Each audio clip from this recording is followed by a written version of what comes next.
বাংলাদেশের পরাজিত শক্তি আবার মাথা ছাড়ার সম্ভাবনা রয়েছেন।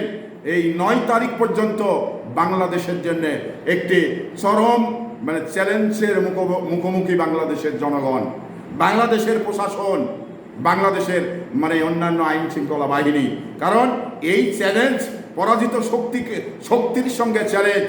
কারণ পরাজিত শক্তিকে আমরা পরাজিত করে তাদের কিন্তু ভারতে পাঠিয়ে দিয়েছি। আবারও এই তারা গোয়েন্দা তথ্য রয়েছেন এবং একজন সেনাবাহিনীর সদস্য তাদের প্রশিক্ষণ দিয়ে গেরিলা যুদ্ধের জন্য তৈরি করেছেন। তো এই বিষয়টা নিয়ে বাংলাদেশের মানুষ আজকে আতঙ্কিত। বাংলাদেশের মানুষ আজকে পরাজিত শক্তিকে আবারও মাথাছাড়া দেওয়ার জন্যে আজকে বাংলাদেশের মানুষ চিন্তিত। তো সেই বিষয়টা নিয়েই আমি কিন্তু আপনাদের সামনে কথা বলার জন্য এসেছি। কারণ যে পরাজিত শক্তি তারা এই ছাত্র আন্দোলনের মুখে তারা কিন্তু টিকতে পারেনি, তারা কিন্তু ভারতে বসে গেছে, পালিয়ে রয়েছেন।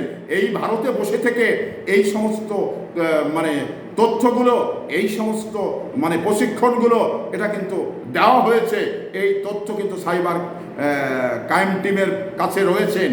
তো সাইবার ক্রাইম টিম যে তথ্য দিয়েছে বাংলাদেশ ব্যাংক সচিবালয় ইম্পর্টেন্ট বিষয়গুলোতে তারা আঘাত হানতে পারে, সেটা যেন না পারে, সেই জন্য আমাদের সজাগ থাকতে হবে। কারণ পরাজিত শক্তির সঙ্গে বিগত সময় মোকাবেলা করে তাদের কিন্তু ভারতে পালাতে বাধ্য করা হয়েছে। আবারও সর্বোচ্চ দিয়ে আমরা চেষ্টা করব এই পরাজিত শক্তিকে তারা আবারও যেন পরাজিত হয়, এই অনুরোধ আপনাদের কাছে। কারণ আমি সেনাবাহিনীর প্রধান ওয়াকারুজ্জামান সাহেবকে বলতে চাই, আপনার সেনাবাহিনীর একজন মেজর সে এই নিষিদ্ধ সংগঠনের ছাত্রলীগকে কিভাবে গেরিলা প্রশিক্ষণ দেয় এটা বাংলাদেশের মানুষ জানতে চায়। কারণ এই বিষয়টি বাংলাদেশের জনগণের কাছে এটি উদ্বেগ উৎকণ্ঠার জায়গা। কারণ এই সবেমাত্র জুলাই আগস্টে এই ফ্যাসিস্টরা বাংলাদেশ থেকে পালিয়ে গেছে।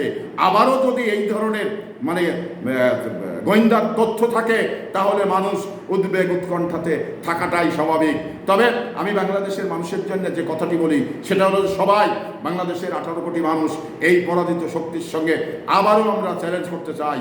আবারও আমরা সবাই পরাজিত শক্তিকে পরাভূত করে বাংলাদেশে যেন না আসতে পারে সেই শপথ আমাদের বাংলাদেশের 18 কোটি মানুষের নিতে হবে। তো সেই শপথ সামনে রেখে আমরা তাদের সঙ্গে মোকাবেলা করতে চাই, তাদের সঙ্গে তাদের পরাজিত করে আবারও পরাজিত করে ভারতেই রাখতে চাই।